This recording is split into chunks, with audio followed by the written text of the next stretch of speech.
Okay, so now let's talk about the science. There's been a trend over the last 35 or 40 years of research on mindfulness. In 1979, there was one scholarly research article. That's it, investigating mindfulness. In 2003, it kind of hummed along in that same area, then there was an uptick. And in 2003, there was 29 articles published on mindfulness. And then in 2016, there was 662. So there's this nice hockey stick arc. And anytime you see a hockey stick arc in any trend, like it's time to pay attention, something's taking place. So if we dive deeper into the actual research, we've got some phenomenal findings that we've been able to scour the research that are relevant to performers. Okay, so the first finding is that those that practice mindfulness have an increased frequency in flow state. Now, flow state, how many of you are familiar with that term, flow state?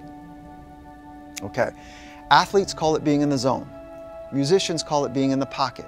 It's that experience where time is distorted, where it slows down or it speeds up, where action and awareness merge. And people end up reporting like it's amazing. There's a sense of awe with it. It's the most optimal state a human being can be in.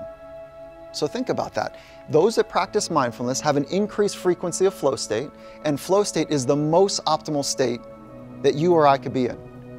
From an applied research standpoint, why would we need anything else, any more information to make a decision about why do I need to do mindfulness? It's right here.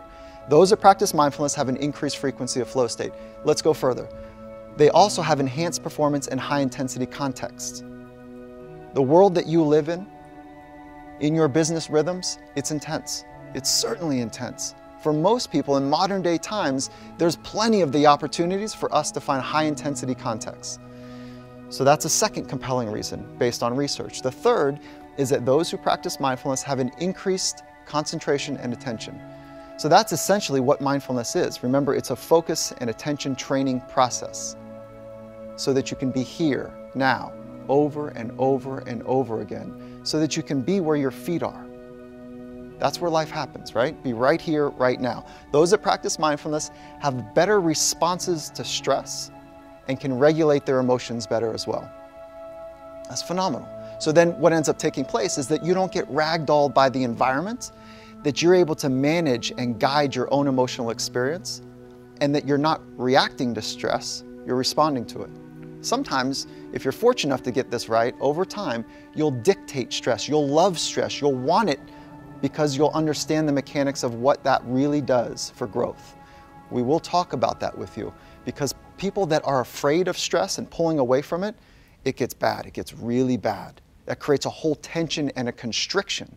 Those that love it and see it as a challenge, because it's a measure of how well you're able to be authentically yourself in stressful environments, that is a prerequisite for growth, okay?